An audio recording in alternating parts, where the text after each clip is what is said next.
اپنے نواز سے حضرت لاڈلے مشائخ انصاری کو حضرت مولانا حسن الدین نقشبندی کی خانقاہ لے گئے۔ اس وقت محفل میں مشائخین میں سے حضرت قاضی علیم الدین وجہو نے حضرت علاء الدین انصاری کو والہانہ طور پر بڑے ہی پیار و شفقت انعماق سے اٹھا کر اپنی گود میں بٹھا لیا اور پیار کرنے لگے۔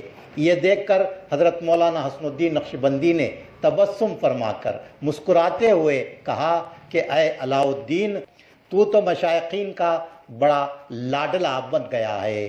جب یہ ساری کیفیت حضرت سید شاہ کبیر اللہ حسینی نے گھر جا کر سنائی تو سبھی نے اس لقب کو بہت پسند کیا۔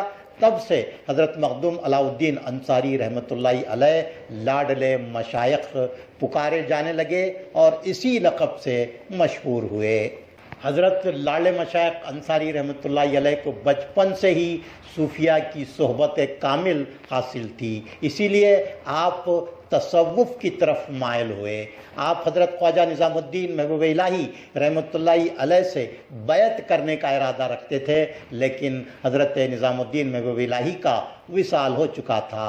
جب حضرت لاڈلے مشائخ انصاری رحمۃ اللہ علیہ حضرت نظام الدین محبوب الہی کے خلیفہ حضرت خواجہ پیر نصیر الدین چراغ دہلوی رحمۃ اللہ علیہ کی خانقاہ پہنچے تو آپ کی بھی عمر ہو چکی تھی اور آپ نے بیعت کا سلسلہ موقوف کر دیا تھا، لیکن حضرت لاڈلے مشائخ انصاری کے ذوق اور طلب کو دیکھتے ہوئے حضرت پیر نصیر الدین چراغ دہلوی نے حضرت لاڈلے مشائخ انصاری کو داخل ارادت کر لیا اور اس وقت محفل میں بیٹھے کسی ایک صاحب کو سلوک کی تعلیم مکمل کرنے کے لیے منتخب کرنے کی حضرت لاڈلے مشائخ انصاری کو ہدایت دی۔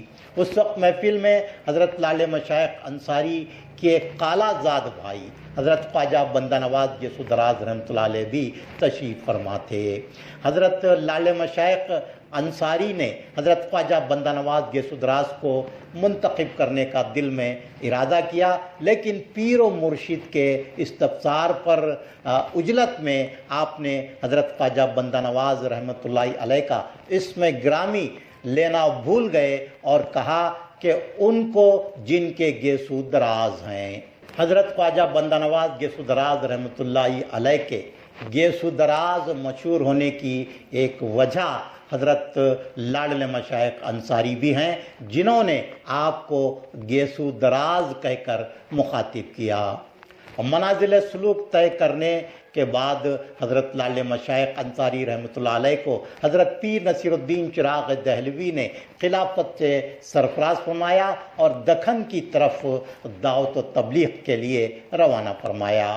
حضرت لاڈلے مشائخ انصاری رحمۃ اللہ علیہ حضرت خواجہ بندہ نواز سے قبل گلبرگہ تشریف لائے۔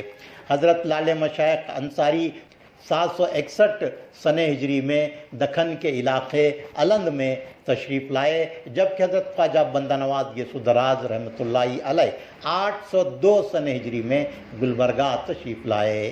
حضرت لاڈلے مشائخ انصاری رحمۃ اللہ علیہ نے اپنے پیر و مرشد حضرت خواجہ نصیر الدین محمود چراغ دہلوی رحمۃ اللہ علیہ کی ہدایت کے مطابق گلبرگہ پہنچ کر سب سے پہلے شیخ دکن حضرت شیخ سراج الدین جنیدی رحمۃ اللہ علیہ سے شرف ملاقات حاصل کیا اور آپ ہی کی ہدایت پر الند شریف کو اپنا مسکن بنایا۔ الند شریف میں حضرت لاڈلے مشائخ انصاری رحمۃ اللہ علیہ نے 16 سال تک مسند رشد و ہدایت پر فائز رہ کر مخلوق خدا کی دلجوئی فرمائی، مخلوق خدا کی رہنمائی فرمائی۔ حضرت خواجہ بندہ نواز گیسو دراز رحمۃ اللہ علیہ سے حضرت لاڈلے مشائخ انصاری رحمۃ اللہ علیہ کے نہایت دیرینہ قریبی روابط تھے اور حضرت لاڈلے مشائخ انصاری کو حضرت خواجہ بندہ نواز گیسو دراز رحمۃ اللہ علیہ سے غیر معمولی محبت و انسیت تھی۔ حضرت خواجہ بندہ نواز اور حضرت لاڈلے مشائخ انصاری کے خالہ زاد بھائی تھے، اور حضرت لاڈلے مشائخ انصاری رحمۃ اللہ علیہ حضرت خواجہ بندہ نواز گیسودراز رحمۃ اللہ علیہ کی وساطت معرفت سے ہی حضرت پیر نصیر الدین چراغ دہلوی رحمۃ اللہ علیہ سے بیعت فرمائی، اور خانقاہ میں دونوں ایک ساتھ رہا کرتے تھے، اور ان دونوں کی جوڑی، ان دونوں کی محبت و الفت مشہور ہوئی۔ حضرت خواجہ بندہ نواز گیسودراز رحمۃ اللہ علیہ جب گلبرگہ تشریف لائے تو آپ کا گزر الند شریف سے ہوا۔ حضرت خواجہ بندہ نواز گیسودراز رحمۃ اللہ علیہ نے حضرت لاڈلے مشائخ انصاری رحمۃ اللہ علیہ کے آستانے پر حاضری دی، تو اس وقت سارے الند میں جشن اور عرس کا ماحول بن گیا تھا۔ حضرت لاڈلے مشائخ انصاری رحمۃ اللہ علیہ کے 3 عرس منائے جاتے ہیں۔ 9، 10، 11 ربیع الثانی کو حضرت لاڈلے مشائخ انصاری رحمۃ اللہ علیہ کا بڑا عرس ہوا کرتا ہے، اور یہ عرس حضرت خواجہ بندہ نواز گیسودراز رحمۃ اللہ علیہ کی بارگاہ قطب دکن حضرت لاڈلے مشائخ انصاری میں آمد کی مسرت میں منایا جاتا ہے۔ اس عرس کی عظمت اور تاریخی اہمیت کا اندازہ اس بات سے لگایا جا سکتا ہے کہ روسی رشین سیاح افناسی نکیتن نے لکھا ہے کہ یہ ہندوستان کا سب سے بڑا اور سب سے اچھا عرس ہے، جہاں سارے ہندوستان سے تاجر اور عقیدت مندان آتے ہیں۔ حضرت لاڈلے مشائخ انصاری رحمۃ اللہ علیہ کا اصل عرس 27 رجب المرجب کو منایا جاتا ہے، جو آپ کا یادگار یوم وصال ہے۔ حضرت لاڈلے مشائخ انصاری رحمۃ اللہ علیہ کا تیسرا عرس مقامی طور پر 27 ربیع الثانی کو منایا جاتا ہے۔ حضرت لاڈلے مشائخ انصاری رحمۃ اللہ علیہ نے تجردانہ زندگی گزاری، آپ نے شادی نہیں کی۔ حضرت لاڈلے مشائخ انصاری رحمۃ اللہ علیہ گلبرگہ سے الند شریف کے لیے روانہ ہوئے تو سلطان محمد شاہ بہمنی، وزیر اعظم ملک سیف الدین غوری اور دیگر امراء کے ہمراہ آپ کو رخصت کرنے کے لیے پہنچا۔ حضرت لاڈلے مشائخ انصاری بھیمڑی، چنچولی، تلور، کوڑل ہنگرگاہ قصبات سے ہوتے ہوئے الند شریف پہنچے۔ آپ نے یہ سفر اونٹ پر سوار ہو کر طے کیا، اور الند شریف میں حضرت لاڈلے مشائخ انصاری نے ایک ٹیلے پر قیام فرمایا، جہاں حضرت احمد محی الدین المعروف مردانہ غائب رحمۃ اللہ علیہ کا روضہ مبارک تھا۔ اس روضے کے آج صرف آثار باقی ہیں۔ اسی مقام پر حضرت لاڈلے مشائخ انصاری رحمۃ اللہ علیہ کا گنبد مبارک بھی مرجع خلائق ہے۔ الند شریف کا نظارہ بڑا ہی دلاویز ہے۔ اونچی اونچی گنبدیں، آسمان سے باتیں کرتے ہوئے مینار، مختلف چھوٹی بڑی عمارتیں، عیدگاہ، کالی مسجد دمشق کا نظارہ پیش کر رہے ہیں۔ انہی سفید اور بلند عمارتوں اور گنبدوں کے درمیان ایک سب سے اونچی پر نور گنبد واقع ہے، جس کے اندر 700 سال سے ایک ایسا چراغ روشن ہے جس کے نور سے کفر و ضلالت اور جہالت کا گھٹا ٹوپ اندھیرا دور ہوا، اور جس کی روشنی سے آج بھی بھٹکی ہوئی انسانیت ہدایت پا رہی ہے۔ حضرت لاڈلے مشائخ انصاری کا آستانہ بلا لحاظ مذہب و ملت زیارت گاہ عام و خاص ہے۔ ابراہیم بن اسماعیل عادل شاہ والی بیجاپور نے کیا خوب خطہ الند اور گلبرگہ کے بارے میں کہا ہے کہ یا دکھن منے مولا کی عجب شان دیکھنا سو، یا دکھن منے مولا کی عجب شان دیکھنا سو، درگاہ بندہ نواز مکہ تو روضہ شیخ کا مدینہ سو، سارے مومنہ عربستان جا جا کو حج کرتے کی نہیں، اے ابراہیم تو اینچ دونوں کو بس زیارت کرنا سو۔ کئی سلاطین اور حکمرانوں نے اسی طرح اپنی عقیدت کا اظہار کیا ہے۔ اورنگزیب عالمگیر نے بارگاہ قطب دکن میں حاضری دی تو کہا کہ اس در دکن بوئے مدینہ می آید، یعنی دکن کے اس علاقے میں مدینے کی خوشبو محسوس ہو رہی ہے۔